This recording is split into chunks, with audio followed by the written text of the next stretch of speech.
Good morning, dear students.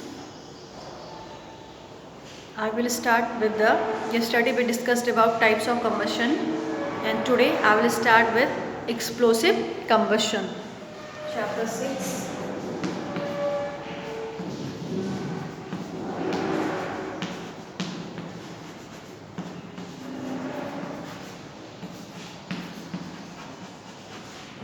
Combustion and flame.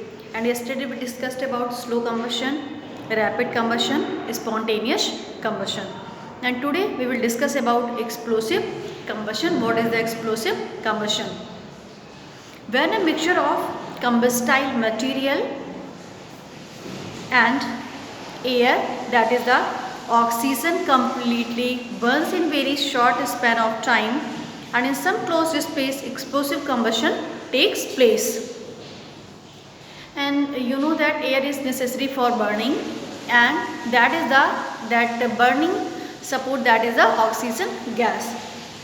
So during explosive combustion, generally there is a internal supply of oxygen or air, and for example when the fuse of firecracker is lighted, it decomposes potassium chloride to form oxygen and raise the temperature of sulfur to its ignition temperature.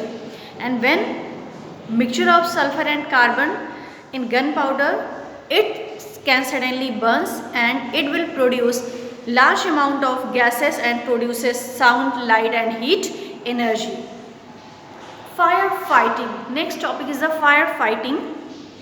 We have already learned that combustion, that is the fire, takes place only if there is a combustible material or continuous supply of air, and temperature of the combustible material is higher than its ignition temperature.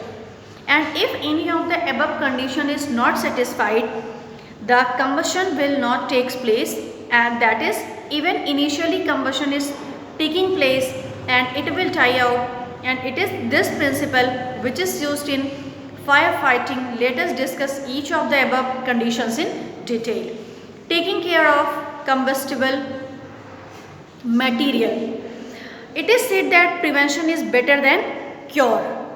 Prevention is better than cure. Ultimately, in any kind of fire, it is the combustible material which causes fire, and we must take precautions. We can take different kinds of precautions, that is so that combustible material does not get heated up to its ignition temperature in various situations. Places like petrol stations have highly combustible material such as petrol, diesel, etc. No one should be allowed to take any burning material within premises of such places. Even a matchstick should not be lighted as it can ignite petrol vapors, and when the electric switches should be especially designed so that they do not produce accidental spark. And we can apply the same precautions LPG gas godowns, firecracker shops and ammunition dumps, etc.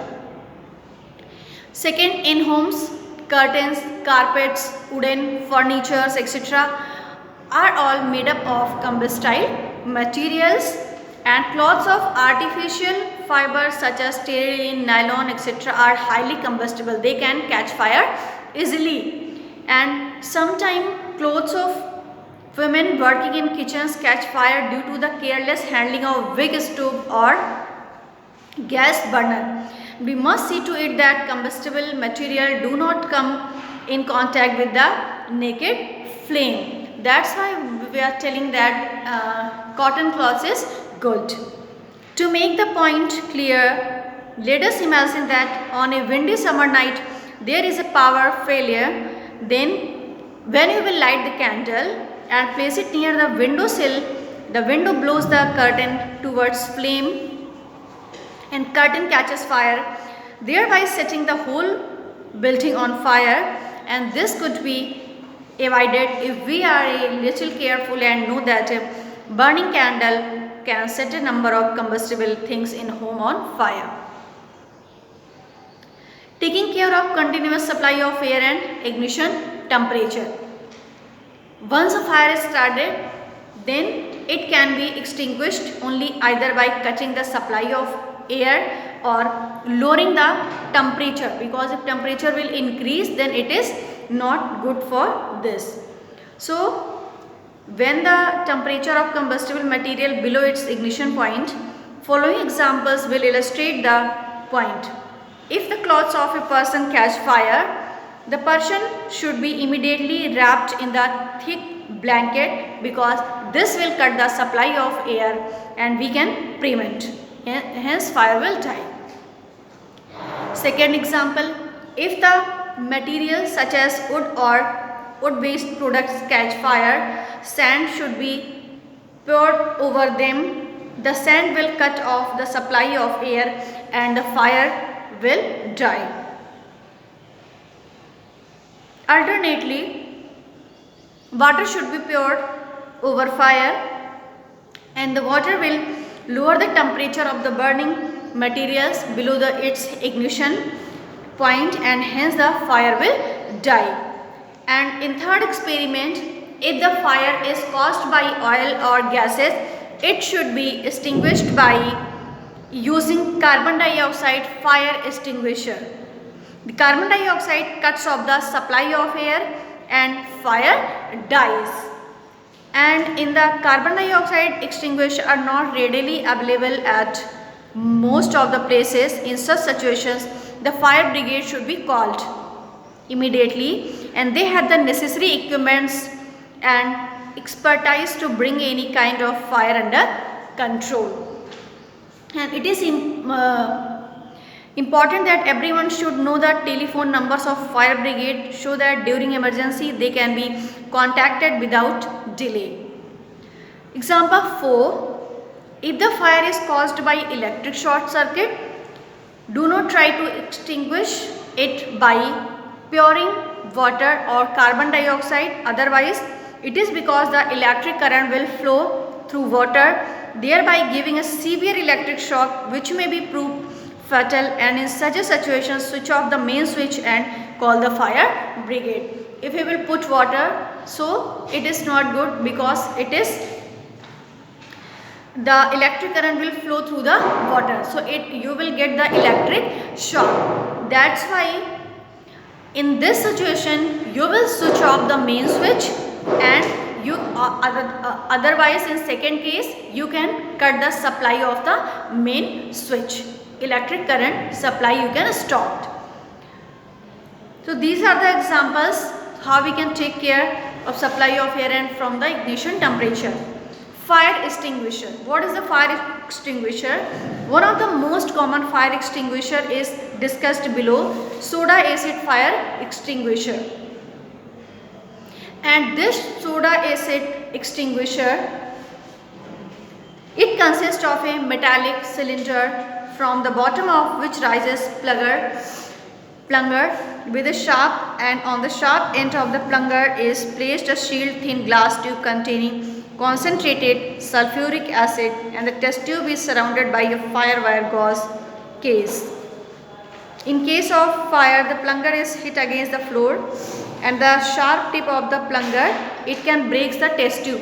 And when it will break the test tube, what is the acid is present in this? It will react with the sodium bicarbonate, and after that it will produce carbon dioxide gas. I will write the equation here.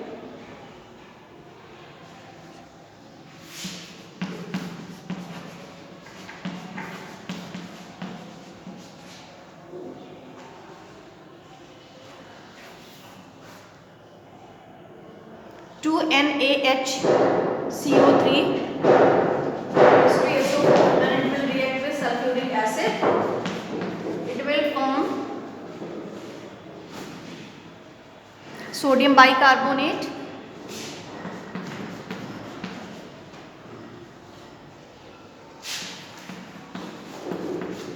Na2 SO4 plus 2S2O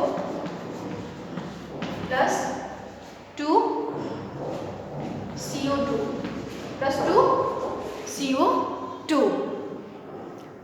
Fire extinguisher, you can see in the diagram 6.8, and soda ash fire extinguisher. When the pressure of carbon dioxide exceeds a certain limit, the wax seal blows off, and what is the solution within the cylinder along with carbon dioxide comes out with a great force through the nozzle, and it is directed against the site of fire, which is turned goes off. Till here you will take revision.